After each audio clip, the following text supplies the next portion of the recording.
Today from the global lane, Turkey moves in as Trump announces a U.S. troop pullout from Syria. What it may mean for Syria's Christians and other groups. Suicide USA. It's increasing for boys and white middle-aged men. We'll explain why. Fired because he wouldn't call a bearded man madam. We talk to Dr. David McCarra. And the steps Trump needs to consider taking with NATO to protect the people of northern Syria. And it's all right here on the global lane. When President Trump announced he'd be pulling all 1,000 U.S. troops out of northern Syria, even his friends were outraged. America's Kurdish allies in the Middle East said he'd be leaving them to slaughter by the Turks. Allies in Washington, like Senator Lindsey Graham, said in the future no one would want to help America against radical Islam. The Kurds are concerned because the American troops have been a buffer, protecting them from Turkey and other adversaries. Joining us with some insights on Turkey and what a U.S. withdrawal may mean for the Kurds and Kurdish and Syrian Christians in the region is Juliana Taimoorazy. She's founder of the Iraqi Christian Relief Council and a fellow with the Philos Project. Juliana, we're only talking about 1,000 U.S. troops here. What would withdrawal mean for Kurdish and Syrian Christians in the region? Thank you for having me on, Gary. Let me take the Christian angle first. This is a lose-lose situation for the Christians. Turkey has not exactly been a friend of ours. As you know, the Armenian, Assyrian, Greek genocide of 1914. 2 out of 3 Assyrians were killed at that time. And we know that Erdogan is of an Ottomanist. He has the Ottomanist mentality, and he wants to expand what used to be an Ottoman Empire. Today's Turkey, he wants to increase that. We know that. At the same time, the Kurds have not exactly been friendly to us inside Iraq or in Syria, in this case, also in Turkey. Why? Because if we do not belong to their political parties, then we face intimidation, harassment, murder, and destruction of our communities as well. So for us as Christians, it's very, very difficult to handle this, especially as Assyrians in northeast Syria, because this is where really are the Assyrian lands, and they have lived there for so long. First, it was destroyed by ISIS in 2015, and now it's been taken over by the Kurds. Now, Erdogan wants to have a 20-mile buffer zone inside Syria, and he has threatened that if that is not met with an agreement or if invasion is stopped, then he will release Syrian refugees that are in Turkey into Europe. What does that mean? On September 23rd until the 29th, over 3,700 Syrian refugees arrived in Greece from Turkey, which means demographic change in Europe, which means among them ISIS members could be fleeing to Europe as well and wreaking havoc as we have seen before. But it's much larger than the Assyrian issue because it's also threatening the stability of the Kurdish fighters who right now are holding on to about 12,000 ISIS fighters along with their families, totaling 60,000 people. Wow. So is Erdogan just really playing Trump at this time and the international community threatening to release more of these refugees into Europe? Yes, absolutely. And this is something that should be really paid attention to from a national security for us and national security of the West as in general. If these 60,000 families of ISIS and ISIS members, whom 2,000 of them are foreign fighters and the 10,000 of these ISIS fighters are Iraqi and of Syrian origins, if they are released into the West, we can only imagine what this will do. Well, I think Mr. Trump just feels like his predecessors created a mess in the region, Syria and Iraq. We shouldn't intervene in foreign wars unless it's in our national strategic interest. Now, we're seeing some ongoing fighting and demonstrations, people killed in Baghdad. Tell us, what's that all about, Juliana?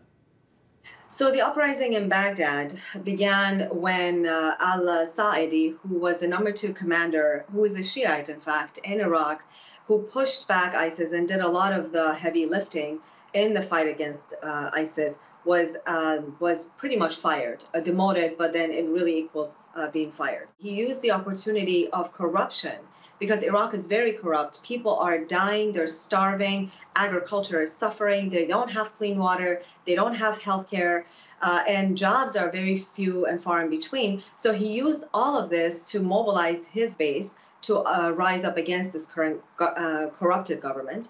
And the third group of people that came to the streets are just really the students, people that don't have jobs and really want better living.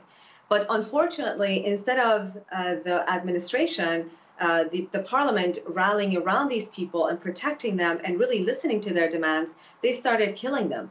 Over 6,000 have been injured, severely injured, and a lot of them, reports tell me that a lot of these injured are actually dying because there's no adequate health care.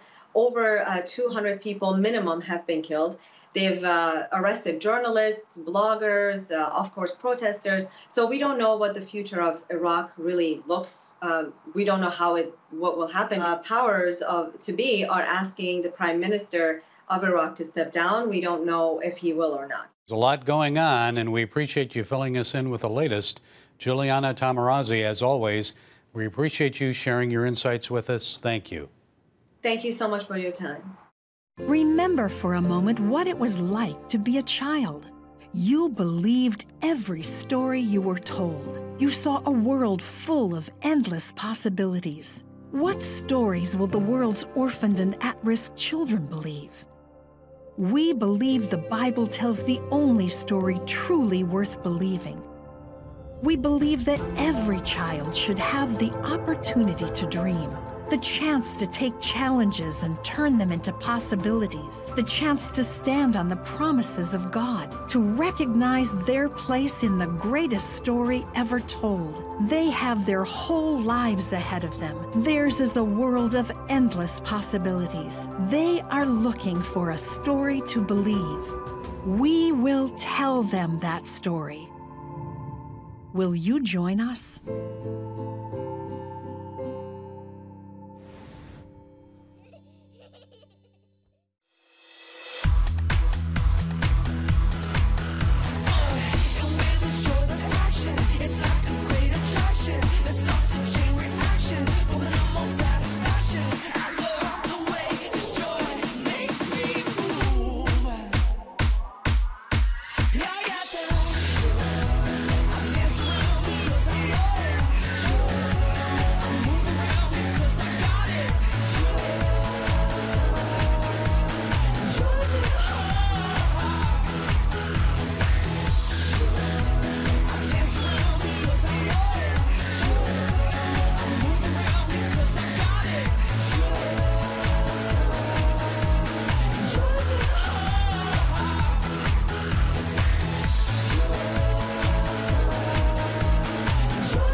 If you were to guess the 10th leading cause of death in the United States, what would you say? Diabetes, Alzheimer's disease, influenza?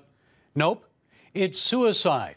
And the number of Americans taking their own lives is rising, up 33% in the past 20 years. And which group of Americans are leading the way in killing themselves? Blacks, Hispanics, Native Americans, young veterans? It's none of the above. The rate of suicide is the highest in middle-aged white men. Here to explain why and what can be done about it is Dr. Warren Farrell. He's chair of the commission to create a White House Council on Boys and Men. Dr. Farrell, it's good to talk with you today. So tell me, why are white males killing themselves? They were nearly 70% of all suicide deaths in 2017. Yes, and you see this, just to give an example of this, at the age of 9, boys and girls commit suicide equally. Between 10 and 14, the suicide rate for boys is twice that of our daughters. Between the ages of 15 and 19, it is 4 times that of girls. And between the ages of 20 and 24, it is 5 plus something times that of girls. And so when we look more closely, we see, number one, it's not only boys, but it's largely what I call dad-deprived boys. The boy crisis resides where dads do not reside. that is the single biggest cause. There's lots of other causes, like, boys often go from female only homes to female only elementary schools, and then we wonder why they have no male role models that are constructive, and so their testosterone gets channeled negatively rather than constructively by a gang leader or a drug dealer, because the boy is looking for structure, he's looking for some sense of belonging.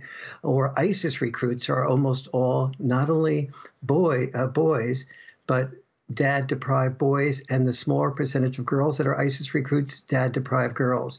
Prisoners, when I ran for governor of California, I talked to a number of prison populations, and I asked the administrators, what is the percentage of boys in prison that do not have fathers?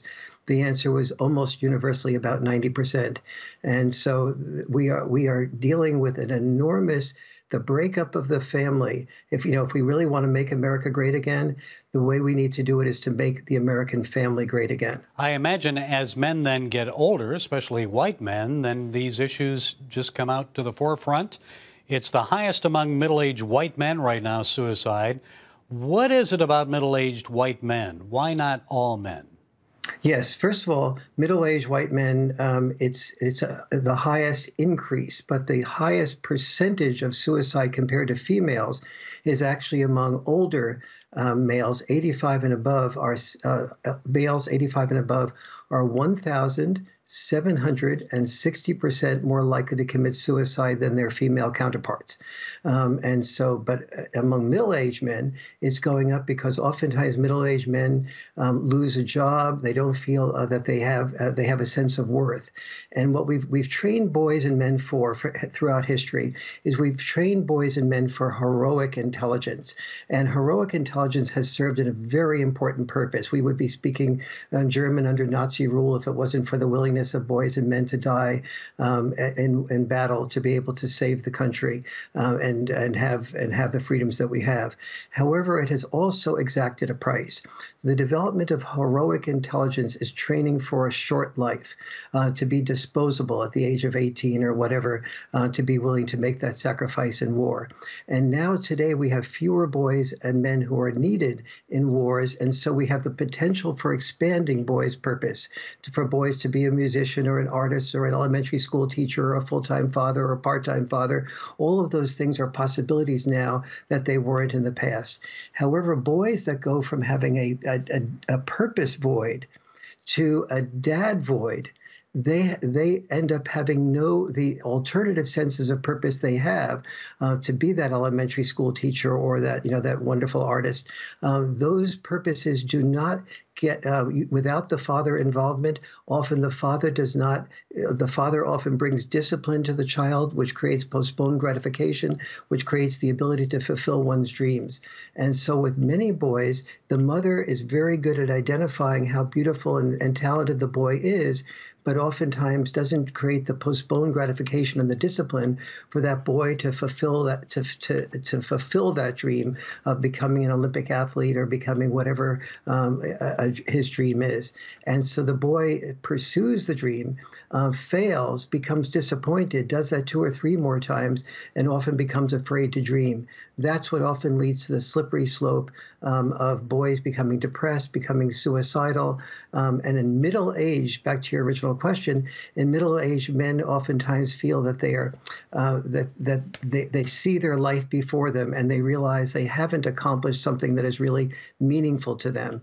And particularly among white males, there's an expectation in white male communities that oftentimes is not as strong. The pressure to produce and succeed is not as strong in African American communities as it is in white male communities. So the shame is greater in white male communities among middle age when boys become men and they face the fact that I've never become who I wanted to be. Now I'm getting a divorce, or my wife and I are not getting a divorce, but we're, for all practical purposes, psychologically divorced, or we're living in minimum security prison marriages. And the man feels like I have nowhere to go. But unlike his female counterpart, he does not have the social permission to express his feelings. He may get together with men, they watch games, but they don't really know each other. They don't share their hurts and pains. So they keep it inside of themselves, and it either comes out in a volcano of anger or it comes out in self-destructive behavior like drinking, gambling, drugs, or suicide. Dr. Warren Farrell, I know you wrote the book called The Boy Crisis, Why Our Boys Are Struggling and What We Can Do About It. We thank you for taking the time to be with us today. We'd like to talk to you again. God bless you. Thank you, sir. Come on, give me that. Bye. Sure, life is busy, but I found a way to make a huge difference in people's lives. I guess you could say I'm changing the world right here from home. I bring medical supplies and doctors to people in need, and dig wells so that villagers can have clean and safe water to drink. I make it possible to preach the gospel in over 100 countries, including right here in America. And when disaster strikes, I'm there, providing food, thank you, and emergency supplies to give people hope again. Every day, CBN and I are making the world a better place. Here you go. My life is hectic, so I joined CBN through Pledge Express. My bank does all the work, and I know that my gift is being used where it's needed most. So become a CBN partner and join Pledge Express, because you can do a world of good right from where you are. Hi, good morning. Are you ready to get started? Hey, if you're tired and exhausted all day, you can't think clearly, and you really just need a cup or even a pot of coffee to get through your day, then join me, Dr. Josh Axe, for this new series where I'm going to teach you how to transform your diet and use essential oils and supplements to get a better night's sleep. Get Protect Your Sleep and live your best life with innovative information from 5 leading sleep experts. If you're not a great sleeper, you can do things to make yourself a great sleeper. If you're already a pretty good sleeper, you can enhance your sleep and be even better. Discover a sleep-enhancing bedtime routine, how to put insomnia to rest, learn how to relieve pain that disturbs sleep, and much more in Protect Your Sleep. Everything you do better with a good night's sleep. Wake up to your best life. Call 1-800-700-7000 to get your free DVD or booklet of Protect Your Sleep today. Don't miss out on this brand new series. A Christian doctor in the United Kingdom lost his job and now a lawsuit to keep his job. It all happened because he held a biblical view of males and females. Dr. David McCareth worked for the British government as a disability benefits assessor, and a judge just ruled that Dr. McCareth's refusal to call a bearded man madam was, quote, incompatible with human dignity. Well, here to set us straight on his firing and the court ruling is Dr. David McCareth. Dr. McCareth, please explain to us why you refuse to refer to a bearded man, I guess a transsexual, as madam. I'm a Christian and a doctor. First of all, as a Christian, I believe God has made us male and female, and this is an extremely important part of his creation, and that we can't change sex. I believe we can't change sex because God has made us male and female, but also it's entirely unscientific to say that we can change sex. Well, how did the person and your fellow workers respond when you said, no, I will not call you madam? It's more difficult for me to talk about people at the DWP, but if I talk about my work in the NHS, there are a lot of people I work with, not necessarily Christians, who are very supportive of what I've said. Well, what are they telling you? There's a feeling here, I believe, that not just myself, but all of us are having our consciences forced, and people are afraid to speak up. There's something of a climate of fear. And I'm going to be perfectly honest, I think that some of the people I've spoken to at work have been thrilled that somebody has spoken up and taken the stand that I have. And there's a sense in which I'm saying what everybody would like to say, but many people are too afraid to say. You filed a lawsuit. Christian Legal Center represented you. What was your defense? My defense is that as a Christian, in good conscience, I simply can't do that. That to do that would be to lie, and lying is a terrible sin. People here in the U.S. don't realize that in Great Britain, the country does not guarantee free speech or freedom of expression. We have it in our First Amendment to our Constitution, but you don't have it there. Is that correct? I would argue that as somebody who's lived here for my whole life, that I felt that I had freedom of speech with some fears for it until the court judgment, and now I think I don't have freedom of speech. If you don't have it in the Constitution, then it isn't guaranteed. I guess the government then can decide that it can change over time, speech can change, certain speech going to be allowed, not allowed over time, correct? How do you feel about that? I believe that although we don't have a written constitution, there's quite a few people who are pointing out that the Bible undergirds our constitution and the truth of the scripture. So for a judge to throw out the Bible effectively and say that it's not relevant and it's against human dignity is an astonishing ruling. Some people think it's the judge playing God or overruling God on his creation. How do you feel about that as a doctor? I was shocked by the judgment and the things that it says. It seems to be saying that there's no place for Christianity in modern Britain. And as a Christian, I believe with all my heart that Christianity and the gospel are the best message for modern Britain. And I don't think that as Christians we are the enemy of the people. I believe we are the ones who are to be salt and light. So I'm astonished at the judge's ruling. Is it all about feelings and being a good Christian, loving people and allowing them to be called whatever they want? Well, of course, as Christians, we are commanded to love all people with Christian love, and that we are determined to do. There was no desire here to upset or offend anybody, but we can never love people by supporting and promoting a lie. So you really believe this is a lie, then? I don't believe a person can change sex, and I would challenge my profession, any doctor anywhere in the world, any philosopher, any researcher to prove that a person can change sex. It is impossible. What are the chances of you winning on appeal? I think we would agree that the stakes are getting very high here. We have to appeal. We have to go forward. And I, as a Christian, am determined to go forward no matter what. I have to. I cannot do what they're telling me I have to do. And my legal team are in agreement with this, these wonderful people that have been working with me. Well, some people would say that it seems like the British government is becoming Orwellian and trying to tell you what to say, what to think. Do you think it's getting to that point there in the UK? That's a good question as well. I think some of us, because of Brexit and because judges are now overruling the politicians and everything, some of us aren't even sure what the British government is anymore. Finally, why do you think God has allowed this to happen to you, Dr. McCareth? What is your message for others? Well, the first thing is this, that there was a lot of soul searching before I did this. It didn't just happen without some warning and prayerfulness. And my desire was to be faithful to the Lord Jesus Christ. And at that moment, I knew that if I simply gave in, that my fellowship with the Lord Jesus would be breached, and that I would do something that was dishonoring to him. And he gave me the strength to take that stand. Now, I'm determined to continue standing. It may become very costly indeed, but I'm determined to continue standing, but I remain entirely dependent upon the grace of God. But we must fight this battle. We can't walk away from it. We're all involved now. Okay, standing for your faith in the United Kingdom, Dr. David McCareth. Thank you for setting us straight today. God bless you. Thank you very much indeed.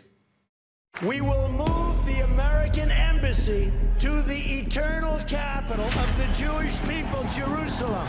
As the nations rage, you can stand with Israel. History is being written, and I want to be a part of it. Call 1-800-700-7000 and get to life. This is our nature as a country. Discover the untold story of how Israeli volunteers are changing the world. We consider it our duty to reach out and help others around the world. For a gift of $10 or more, you can own the acclaimed CBN documentary To Life. To treat a human, no matter what he is, which religious he have, which color he is, this is what I'm doing. Support Israel in their time of need. Get to Life, now available on DVD. Call 1-800-700-7000 or log on to cbn.com. And I wish that other people throughout the world could see this side of Israel.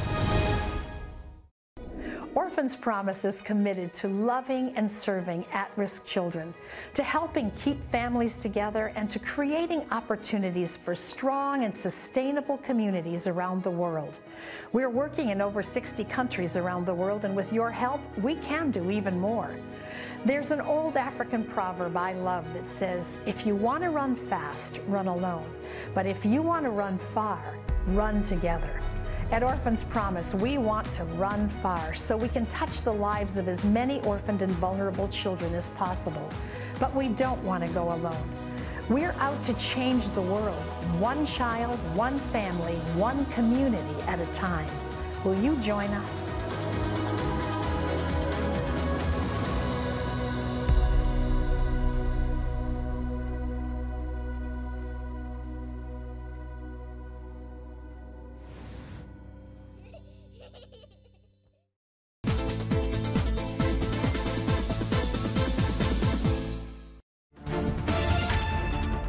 After President Trump announced the withdrawal of 1,000 U.S. troops from northern Syria, Turkish fighter jets moved in to bomb Kurdish fighter positions in northeastern Syria. How could Trump take such an ill-advised, reckless action, many people asked? Even dovish liberals have now turned hawkish. The president said he made a campaign promise to withdraw American forces from wars that are not in the strategic interest of the United States. He's keeping that promise. Yes, the Kurds don't want us to fight their battles for them. They've always told me they can do that on their own, but they need heavy artillery and more advanced weaponry. That's because of militant troops on the border who shouted, "With Allah's permission, we're ready to come and slaughter you all." President Trump assured his nervous allies that America is not walking away from the Kurds. I'm sure many of my Kurdish friends in the region are saying, with friends like America, who needs enemies?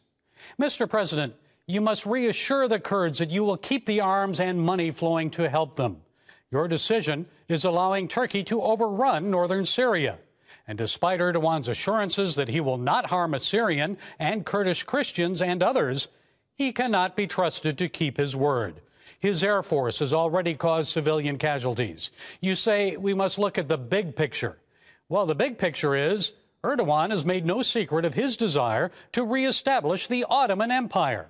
By looking at the historic picture, Mr. President, we know the Turks have a long history of slaughtering Kurds, Assyrians, and Armenians.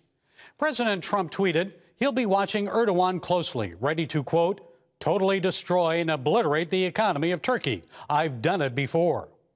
Folks, President Trump is choosing the lesser of two evils here, siding with Turkey, a NATO ally, over Iran.